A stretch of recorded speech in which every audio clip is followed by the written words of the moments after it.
publicly, they might still be going to work. They still may be showing up to their social media job or their regular job. They still, you know what I mean? But then, but privately, they're like going through it. Why do you think that's happening so much? Okay.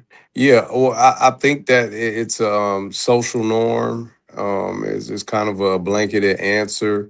Maslow's hierarchy of needs talks about how at our centers we really crave love and belongingness. Yeah. So we want to be able to connect with others. We want to be accepted by other people. So a lot of times people will put on the mask.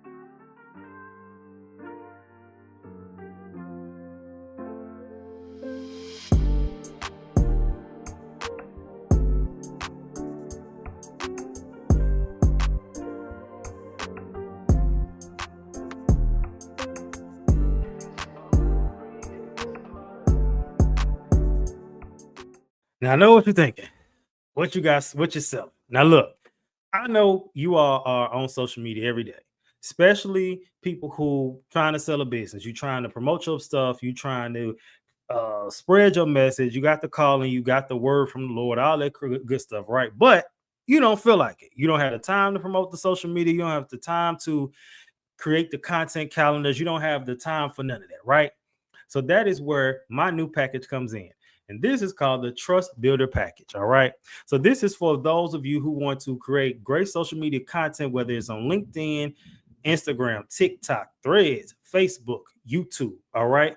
And you need somebody to do your captions, descriptions for you that are high SEO that'll get you pushed out there to the masses and to find your personal development audience, because you are more than likely a personal development influencer. So who does this cater to?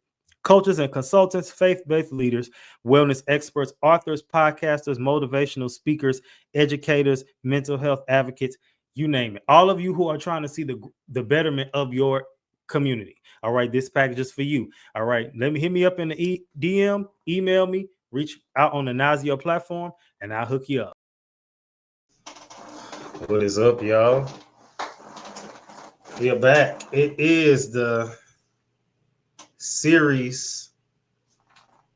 Well, I can't say series finale because then that means that the show is officially over.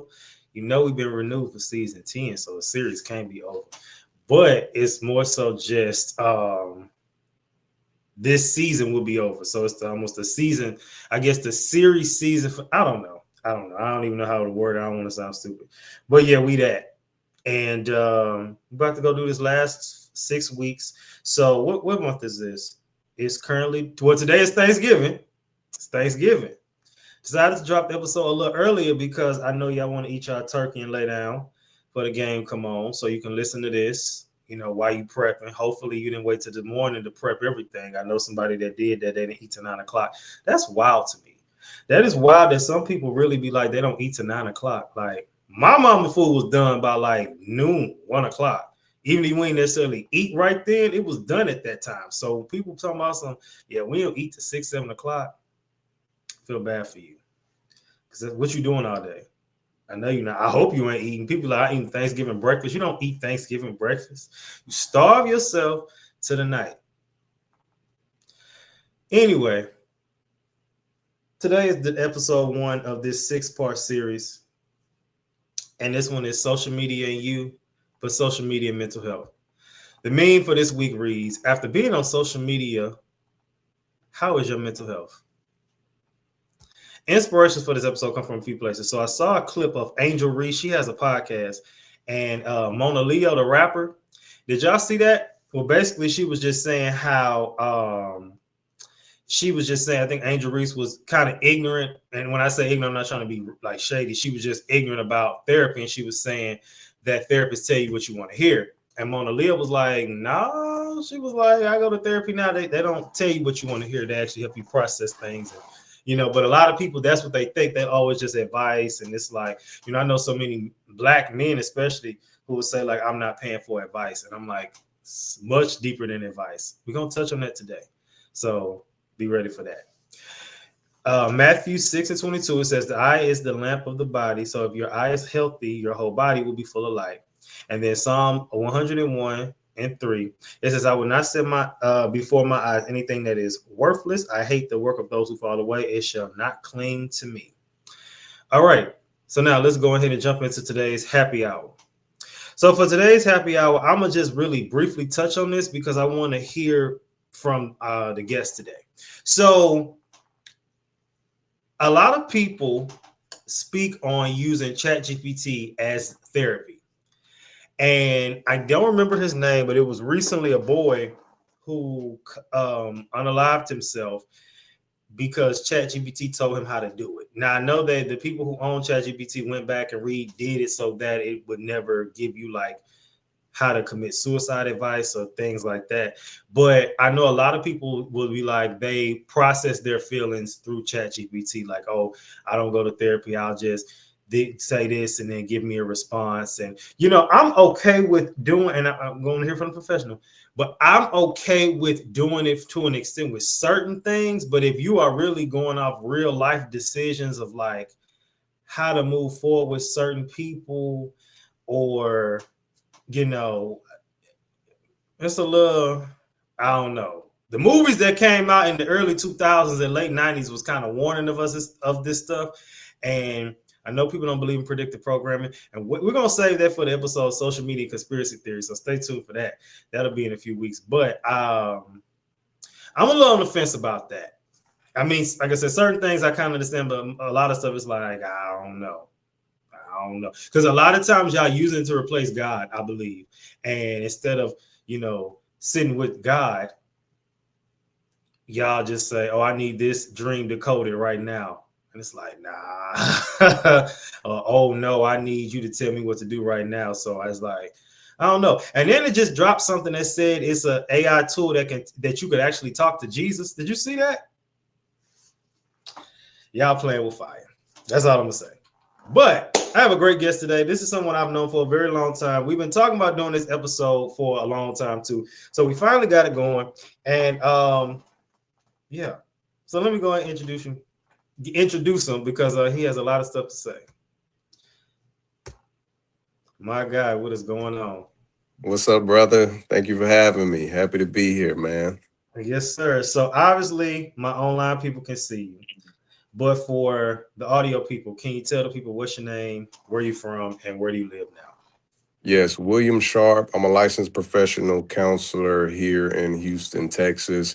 I'm originally from North Carolina, 252. Um, but yeah, that's me. I'm here. Okay, so now you're a licensed professional, so we obviously know that part. But can you tell the people is what exactly, on Instagram you with a therapist? Can you tell the people like what is that all about? Yes. My Instagram is essentially a reflection of my business. I run a private practice here in Houston, Texas. I'm actually here at the office right now. So I do offer both in-person and virtual therapy as well. But with my handle and my social media information with the therapist, man, I try to connect with people. I really, really have been working to um, place more of a magnifying glass and shine more of a light on my brothers, working with a lot of the men in the community and really trying to help provide a place and a space for us so that we can heal, so that we can grow, so that we can thrive. Okay. And what inspired you to do that? Um, Man, it's kind of wide open. So when you say what inspired me to do this, are we talking therapy from jump, or are we talking, working with brothers? We can do both. Let's do both. And you can just, you can do both. We got time. Okay. So man, they say that there are like you kind of have two choices in terms of the path that you go down in life. Like you can either do what it is you like to do and enjoy doing, or you can do what it is that you're good at. Yeah.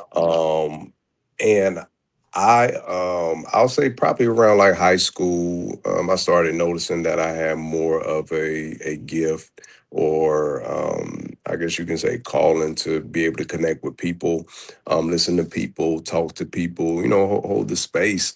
And, from there, I went into college and when I was coming through, it was, well, look, we can't tell you much, but we know you going to college, so you got to go. Yeah. Uh, we can't tell you much else, but go to college so you can get a job or whatever. So you get to college, you try to figure out what you want to major in. I didn't really know exactly, but I knew kind of what I had a knack for, and it was kind of a toss up between doing therapy and possibly doing something dealing with music.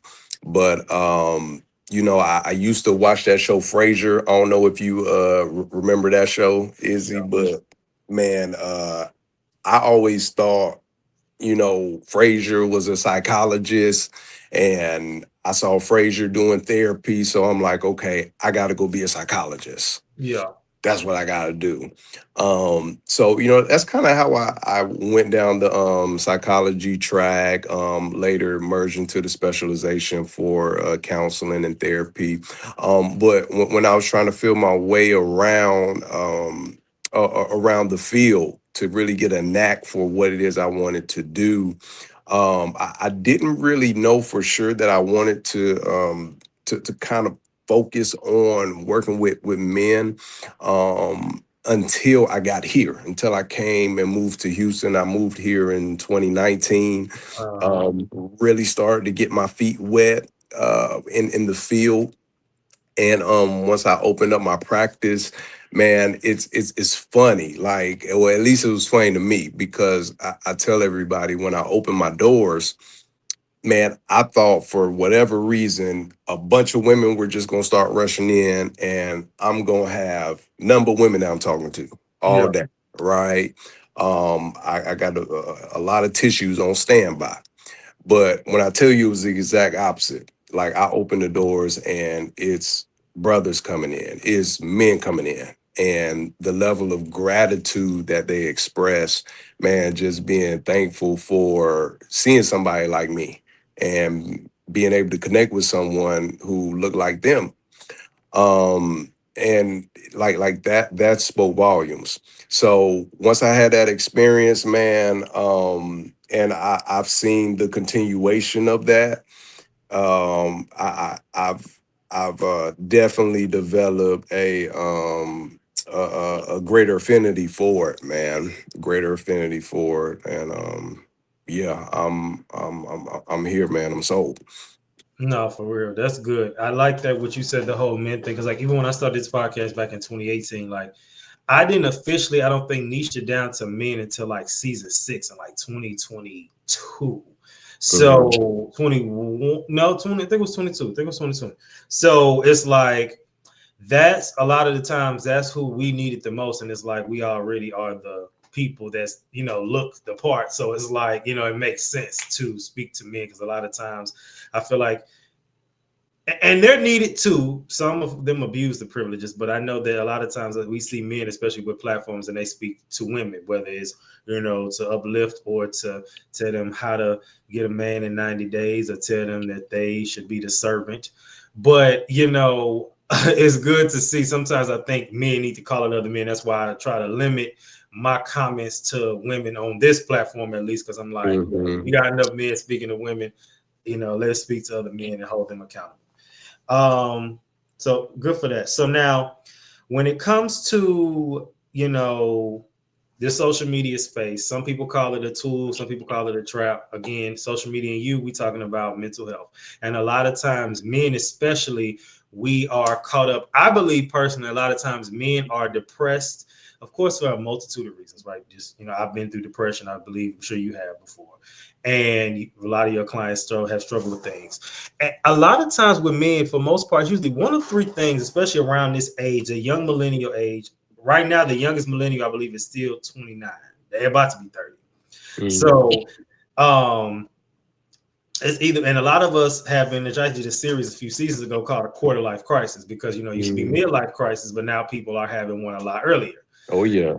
And so a lot of them are either depressed, possibly suicidal, whatever, due to they're not married, they don't have kids, and then or which I feel is the biggest one, that they don't have or know their purpose in life.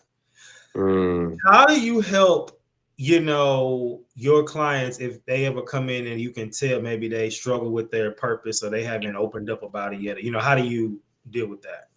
Hmm. That's a good question, man. Because I'm really big on purpose. Yeah. Very big on purpose. And I do know that purpose is a key driving factor for men, particularly. In a traditional sense, women tend to connect their purpose to men, being able to have a man and have kids and things. But for us, it's a little bit different. And a lot of men that I've run into don't know what their purpose is, or they think they know, but they're not exactly sure.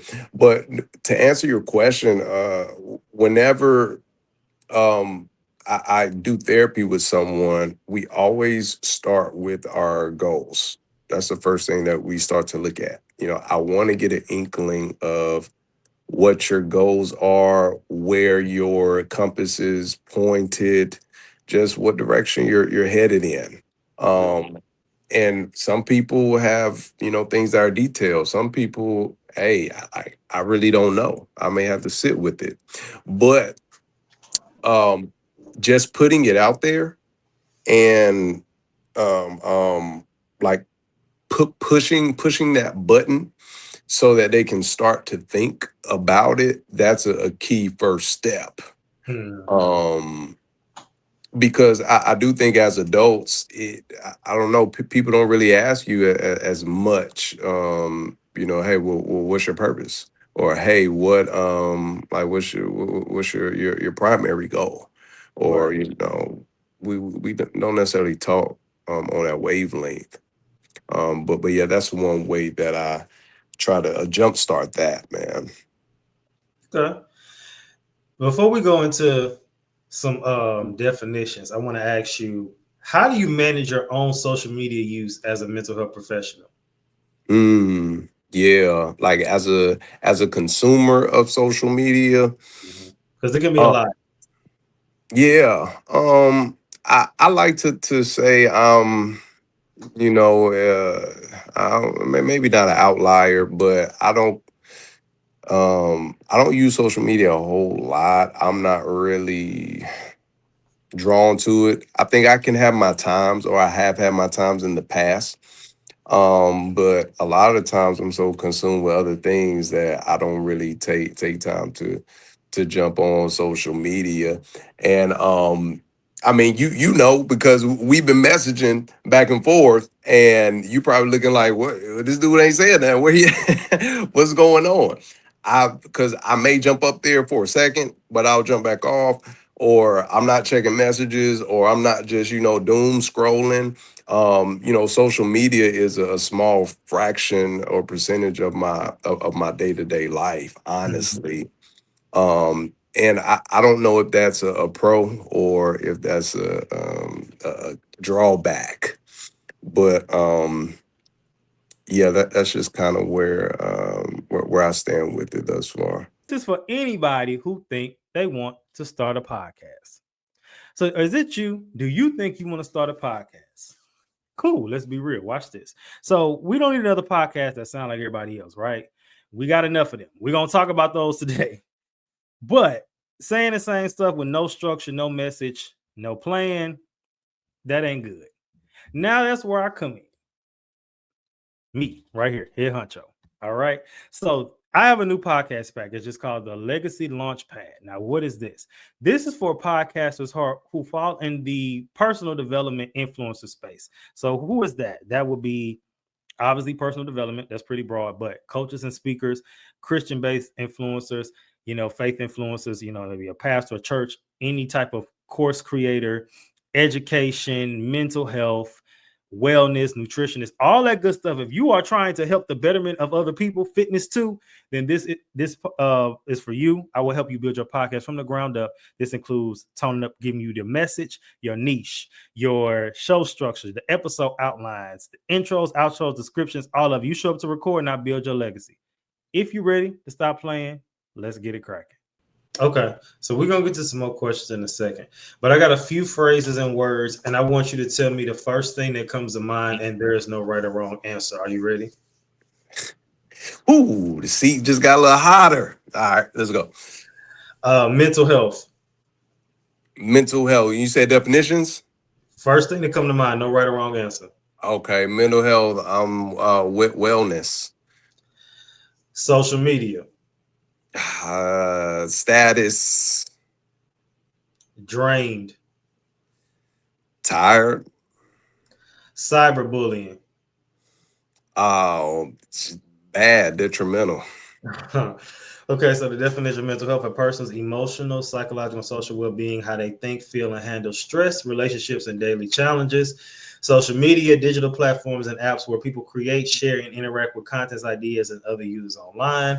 Drained, a state of feeling mentally, emotionally, or physically exhausted, often from stress, overstimulation, or doing too much without rest. Cyberbullying, harassment, threats, or harmful behavior towards someone through digital platforms such as social media, texting, or online messaging. Okay, let's go ahead and move to the next segment for today, which is what does this have to do with mental health? Okay, Mm. so obviously we know the title of the episode, and but I want did you see that movie on Netflix? I can't remember the name of it right now, but it was a girl and her mama was bullying her. No, what are you talking about? Precious? No, Oh, no, that not one wasn't Chris. that. Okay, Okay. so I'm gonna send it to you, and I'm gonna clip it up when you know. But it's a movie on Netflix. It was based out of in a movie. It was in Michigan.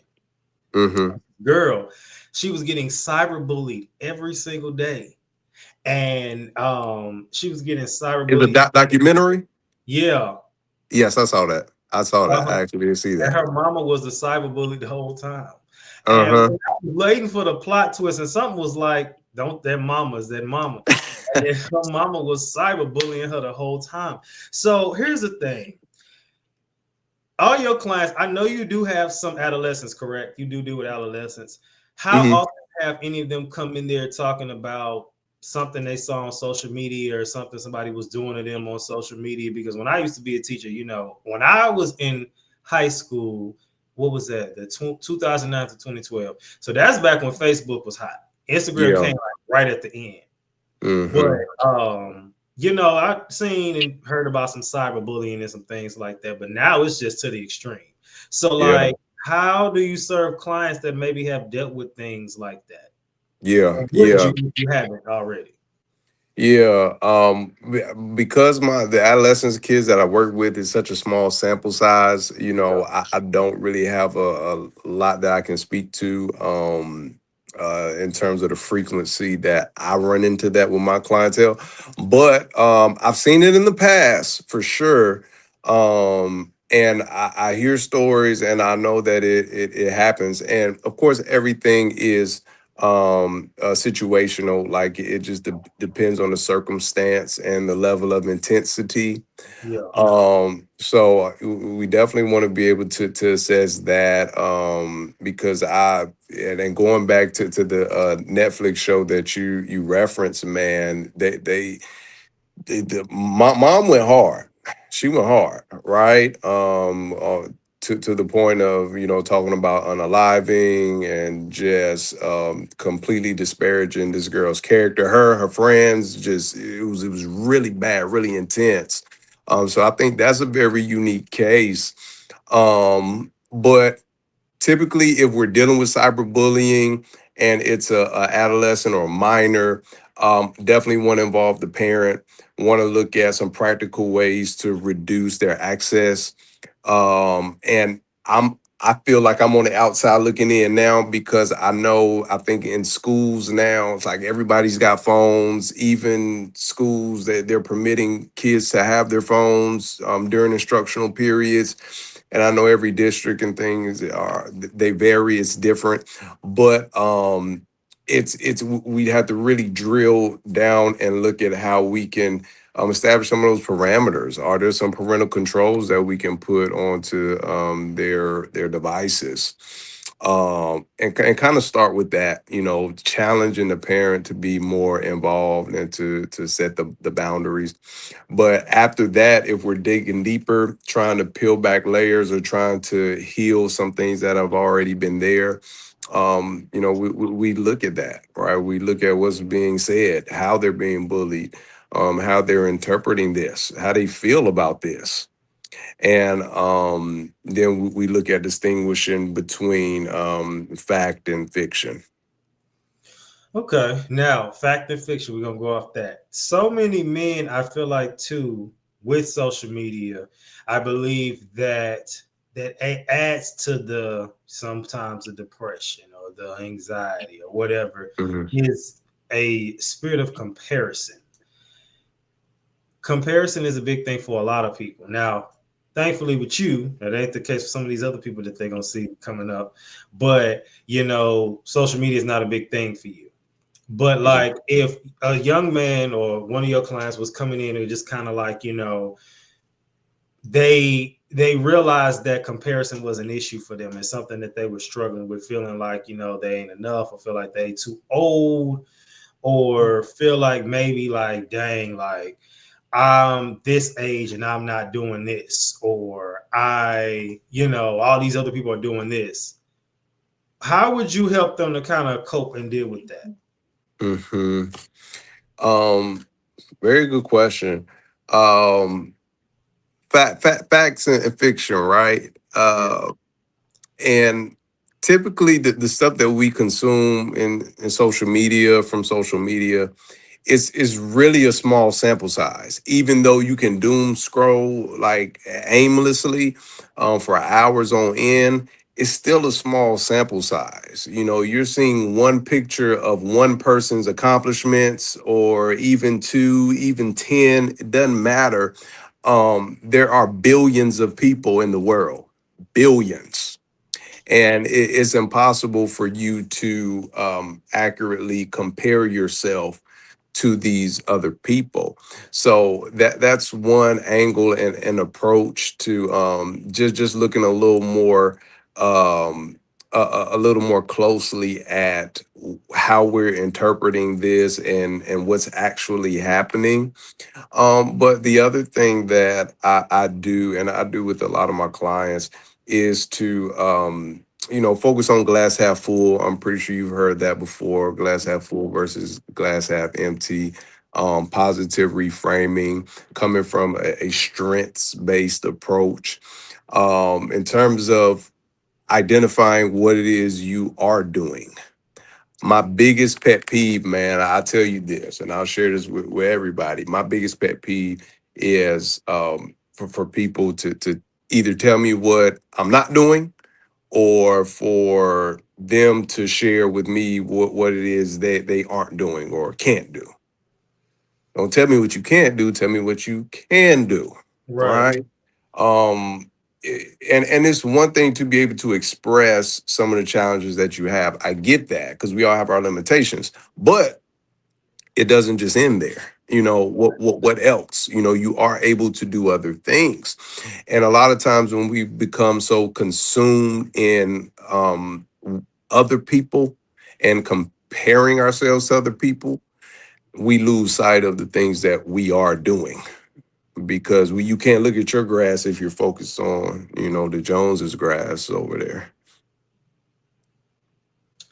I got a few statistics I want to read. So, according to this article called The Impact of Social Media on Men's Mental Health, it says Mhm. from unrealistic body standards to social comparison and cyberbullying, the influence of social media can have a significant impact on men's emotional well being. We already talked about trolling because that is a real thing, especially if, like, this generation, the last generation didn't have streamers and everybody's on TikTok. And some of these people aren't just regular, users. Some people are social media stars, to say. So to Mhm. say. And everybody's not built for that. Everybody's not built for one post to go viral and then they just get attacked by thousands of people at once. It can be a lot. I've had some posts that kind of went up sometimes, and I'm built for it. I'm not saying I like it, but like I've had to deal with that. And sometimes it's easy. One thing I do want to master at some point, especially as we, once this season ends, I really want to be able to just get on social media, post, and then just go away. I got a homeboy that does that. He's actually a YouTuber and he does that, but he also had quit social media for 3 years too. So when he came back, it was like he know how to post and bounce. I think that would be a lot better. I wish I could adapt him in your mindset with that, but I know it's possible. You don't say, "Oh, what you can't do." It's possible. It's just gonna take some work. I'm gonna read this other one, this other statistic, and I have another question. So, according to this blog, Young Adults, Mental Health, and Social Media, the Pew Research Center estimates that 83% of Americans ages 18 to 29 use social media networking sites. We also know that young adulthood is key time when mental illnesses may surface. Now, you have your own practice. What made you say, "I want my own stuff. I don't want to, work with for nobody, not with, but for"?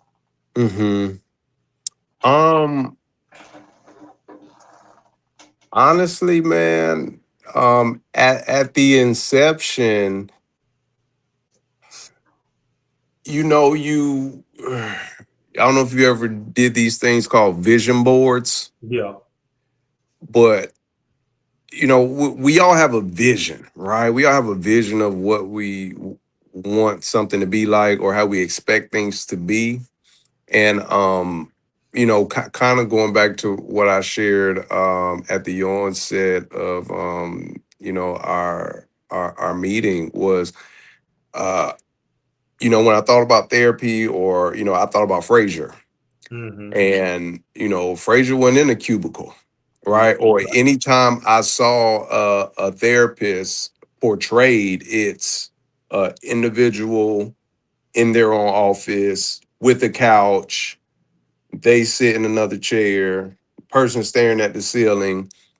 It's a secluded space, right? So that's always been my vision. That's just kind of how I thought things were supposed to go. So whatever it is I had to do to establish that, then that's what I had to do.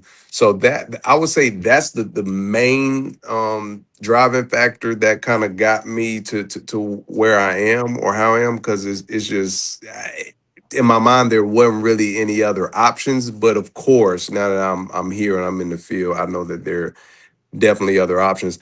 And I have worked with other professionals as well. I've worked in group practices, and they are I don't want to I can't knock it. I can't knock it, because working group practice, it helps to be around community, a community of professionals. Iron sharpens iron. um but taking all those things into account, man, I was ready to spark out on my own, because in large part I have my own vision. I have my own vision for my practice, what I wanted to do. And I also wanted to test my ability, to see if I could perform at that level as well. Yeah. And that's the thing. It's just about taking those leaps of faith. And I think a lot of times people are just scared to do that. And we talk about what social media does as far as like hindering things in mental health. But I'm sorry, there are so many videos and things that I've seen personally that push me to say, you know what, I'm going to do this. And sometimes people do it. They don't always, sometimes they talk about like the testimony things they might, extremes that they might have been delivered from, right? But then some people just said, I got tired of being fat. And so they tell the story of how they did it and what they did, and it is going to inspire somebody, or whether they just quit, whatever. It's so many things we can go with that. All right, let's move into the next segment, which is I challenge that. And in this segment, I like to challenge some things here. So my first question is, why do you think so many high functioning men who, because social media is still a form of publicity, right? But why do you think so many of them are thriving publicly, but then crumbling in private? High functioning men. You don't have any examples, do you? So, okay. So, how a lot of times we see somebody and it's like they're literally functionally depressed, and they might even be in denial about it. A lot of, Mhm. especially I know a lot of black men, they might be like, I'm good, I'm fine. I'm just, they internally just struggling. They may, real snappy. They don't know what it is. They're real snappy, real irritable. They, may sleep a little longer than normal. They may be, just out of it. They all of a sudden just are isolating themselves. Like, oh no, I'm cool. I don't want to do this no more. Or they start nitpicking everything. And then, but then publicly, they might still be going to work.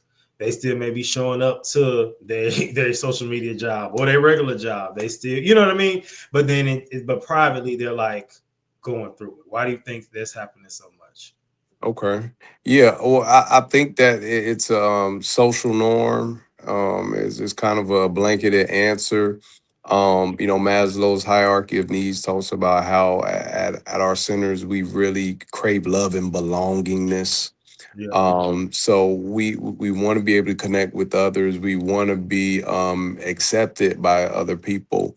So a lot of times people will put on the mask because we believe that the mask is what grants us access, is what certifies us as being worthy individuals. And that's not necessarily the case, but naturally, whenever you are exerting a certain amount of energy, right, it's depleting you, internally. So it's hard to give everyone else my quote unquote best self and still have enough at the end of the day to pour back into me. yeah. I think that's why you get that imbalance a lot. So, what would you say? Now, the original question I asked, we got to challenge that now. How do Okay. you, as a licensed professional, feel about somebody that was like, Chat? I asked, Chat, I don't talk to anybody, but I talk to ChatGPT when I'm going through things. How would you, especially as a believer, I'm gonna add that too. Hmm. How would you Hmm. feel if somebody told you that? That they talk to Chat GPT more. That they talk to Chat GPT more than anyone else or Yeah. anything else. Yeah. Um. So therapist hat, right? Okay. Um. Therapist hat. Um. I want to ask more questions, right? Okay. I want to be curious. I want to know. What are you talking to chat about? When do you talk to chat the most? How do you feel after you talk to chat? What benefits have you accrued as a result of this? And how does that compare to you talking to a human being, right? I want to understand what the incentive is for you doing this. Um, and with the style of therapy that I do, man, I always focus on what's healthy, what's rational, what makes sense. So if I find any incongruencies there, now I can challenge that, Okay. right? Like you say, well, this is better for you. You say that this is well, you well, but you did say that you haven't talked to your mom in like a week, and that you miss your mom, or you haven't talked to your friend, or well, whatever. You got to look at all the consequences of it. So there's that, and I can also challenge it from the stance of being a believer. Faith is a unique measuring tool and a unique piece of evidence that I could always use and practice. And if and you were kind of hinting at it earlier, if your chat use is contradictory to something that the Bible says, or if it's contradictory to your faith, your religion, if it's hindering that aspect of your life, and you proclaim that your faith is important to you, or your faith is the basis and foundation upon which you live your life, now I can challenge your chat use. Yeah. Yeah. Okay. That's why I said I was like I have my thoughts, but I don't want to override the people I want to the professionals to really answer that too, because I had a lot to say. No, Okay, you good. last question before the final segment. Um, what would you say to somebody who claims that, oh, I'm gonna ask this. If I say, for instance, if you say me, I only use social media for business. That's what I say. Hmm. But I'm addicted to doom scrolling and I'm in denial about it. Mm, What would be, I want to say, I wouldn't say your suggestion. I could say what would be your suggestion, but like what would be maybe a strategy or two to, combat that just a little bit. One I just thought about was maybe saying, do give yourself a cutoff time, but what would you think? How would you address that? hmm. I do like the cutoff time idea. Um, yeah, to filter and manage the usage. Um, I will also try to look at some ways to, circumvent their social media engagement altogether, i.e. outsourcing, because there are a lot of content management, contractors and businesses and things. Um, so I'd say that would be a more practical approach to take to it. Yeah, for sure. Mhm. Okay. All right. Good stuff. All right. Now let's move to the final segment for the day, which is the weekly sabbatical. And y'all know what we do here. So let's get into it. Okay. Real quick. So early in the episode, one of my inspirations was the verse about guarding your eye gates and your ear gates. Now, a lot of times when we think of that, we instantly think like violence, and porn, right? But a lot of times too, a lot of those things don't even fall under those categories on social media, and we still get caught up in them. One thing that I know that I have been kind of caught up in sometimes is those videos. You get to find one and the algorithm pushes it and it just keep going, and now every video telling you to cut everybody off, and you like, yeah, that's right, they right, I need to cut everybody off because I'm tired of y'all. Yeah. But um that can be dangerous, we know that. Now,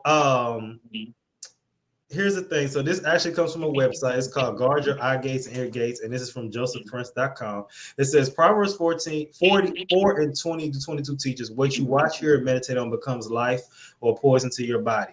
It says your ear gates and eye gates are spiritual entry points where whatever gets access there eventually gets into your heart. It says God commands us to give attention to my words, filling your ears with Jesus' truth, not just the world's noise. And then it says Jesus, the word made flesh, John 1 and 14, guard your gates, beholding him. Now, before I get to these other few, I think that we overdose, and not always in the physical. Well, technically it is physical, but I'm thinking like the drugs, but we overdose with social media. And Hmm. we don't know when to turn it off. Again, you just gave some practical tips. We don't know when to turn it off. We just, so many people brag about, I get on my phone to TikTok and I just be on there for like 3-4 hours. And it's like, I know, and I think he was there. God been dealing with me about laziness. And sometimes I'll be like, I'll do it in a second. Or let me check my phone. And we've had conversations on this podcast before about being addicted to the phone and just being addictions in general. But I don't know. I just think that it's all set up for us to be just enslaved. You see the memes where it'll be like the phone in your hand, and then it'll be like an IV going into your arm, and these Hmm. crazy things. Now, when it comes to you, and as far as guarding your ear gates and eye gates, again, this is a multi-purpose phrase because it's not just social media. Like I said, that ain't your trigger, right? But how have you dealt with things that were triggers that you maybe wasn't supposed to be listening to or watching, and it was causing issues, but you just couldn't stop? Hmm. That's a tough one, man. It's really good. Because like you're saying, those eye gates and ear gates are definitely, a powerful gateways, access points. And I mean, I've grown over the years, and of course, my faith is something that really helps to anchor me and helps me to um course correct whenever I'm drifting or going astray. But I will say that, fasting is very important. And there's so many different ways that you can fast, but the premise is the same. And I'm quick now to I'll just stop. If I need a phone fast for a day, I'll do that. And I've heard a lot of talks about people, and I know people personally who say, "No, I'm getting off social media for a week. No, I'm deleting the app. All right, I'm going. You ain't gonna see me no more." And maybe they take that break for a month or however long, and they get back on, whatever case may be. But yeah, again, fasting, man. Like really going into a secret place, going into a secret place, tapping back in, grounding myself, reconnecting with my goals, that there that is again, so that I can reconnect with my purpose. And a lot of times social media can muddy the waters, and it can just make things a lot more difficult to discern. So I'll say just taking a break altogether. Yeah. And that's the thing. And it's doable. It is a little difficult, but it definitely is doable. Um, the last points it says from the source, it says overdosing on news, social media, gossip, and online chaos drains strength because there's no spiritual nutrition in it. It says staying Mm, informed is fine, but don't feed on information that empties you. Be wise about what you consume so your mind and body stay whole. And it says what you continually behold, you eventually become. Fix your eyes and ears on the right source. And then the final thing it says if social media is the modern public square, what is the cost when your mental health becomes content? It is possible to build online without sacrificing emotional wellness.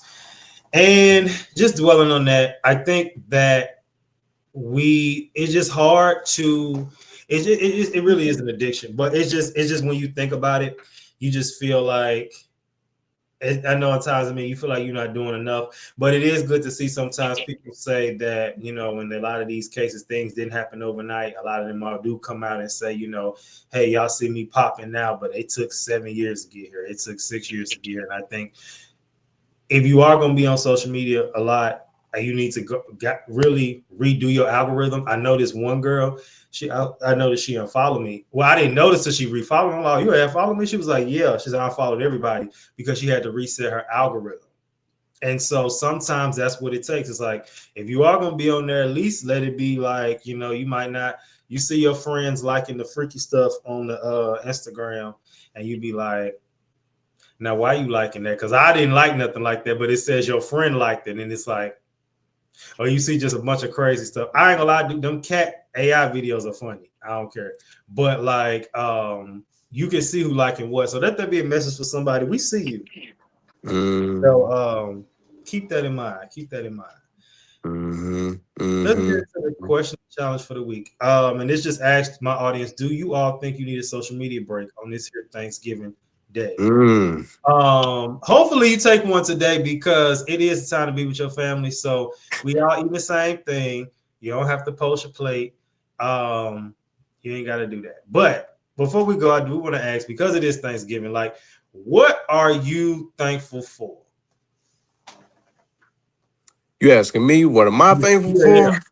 yeah. Man, man, we could be up here all night, but man, I'm definitely thankful for life. Most importantly, man, I'm thankful for life. Thankful for I'm a sound Baptist. Thankful for health and strength. Being in my right mind. Um, I'm thankful for community, being able to connect with people. Definitely thankful for my wife, my family, my church family. Man, I'm thankful for my practice. I'm really honored, man, to do what it is I do. And I was thinking that earlier today. And every so often, I can take a step back and look at myself and what it is I'm doing. And I think there's no greater privilege, than to be invited into someone's life and be able to walk with them through different seasons and help them overcome different things that are thrown at them, man. I meet some really, really wonderful, dope individuals. I know it's Men's Mental Health Month. And man, I can't tell you the number of individuals I meet that are like really impressive. And it's ironic because you just spoke on it. Whereas we'll commonly be plagued by the thought, like, and I'm not doing enough, right? Or we're commonly comparing ourselves. But if you could zoom out and really see yourself, people are attracted to you and what you do. People value what it is you bring to the table. It's just hard to see because we live life in first person. And I don't know about you, but when I video game, I don't like playing first person video games. I like to play third person because I can see everything. I can see the whole silhouette, everything. But I think that's a challenge for us, man. Seeing from a third person view, which is hard to do. But yeah, I'm definitely thankful for where I'm at and thankful for being able to do the work that I do, man. Yeah, no, keep doing what you're doing. And that's why I wanted to end off this month and with, because we ended off Suicide Prevention Awareness Month with an episode about, that. And I wanted to do another with Men's Mental Health Awareness Month. Just an episode that, as we closed out social media and mental health and going, just to talk about these things. Because it's such an underrated problem. I feel like social media can be. Of course, Mm-hmm. there's a lot of blessings that come with it, but like it can be a lot. And I just wanted to have somebody on here who know what they talk about. So thank you again for coming on. I think that's all. Anything else you want to pub or add today before we go? Um, I appreciate you, man. Appreciate the work that you do. I'll say this too, because I was thinking about this earlier when you were talking. Believe it or not, throughout my college tenure and post grad, man, I've never taken a business class. But I had a friend back in college, and he like took a lot of business classes, and he was giving me the breakdown, and he was like, "Well, Sharp, man, you could either be a producer or a consumer, one or two." And for whatever reason, that fundamental principle has like stuck in my head. And when we talk about social media, it's naturally, I think, geared towards consumption for the most part. Can you get up there and produce? Yes, but it's kind of hard to do both, you Right. know. But to that point, man, I see all the things that you're producing. You continue to produce, so continue to do what it is that you're doing, man. I hope everyone continues to tune in to your channel and check you out, man, because you definitely bring a lot of good things. I definitely appreciate it. I really, really do. It's a lot. It's been a long time coming, but I been seeing some things go on this year that's been great. So I'm interested to see how it's going to end. And like I said, you can come back again. We're gonna get you in person for season 10. I don't know when, but we'll have plenty of Yes. time to plan that. Um, all right. So thank you for coming on, and thank y'all for tuning in. Tune in next week for track 2, which will be social media and therapy. We have another young black therapist, and like I said, he's a menace, but in a good way. So PSA signing out. Always remember, keep your head up like your neck hurt. Remember who you are. Make your mind up. Don't let it make you. And always remember, I love us.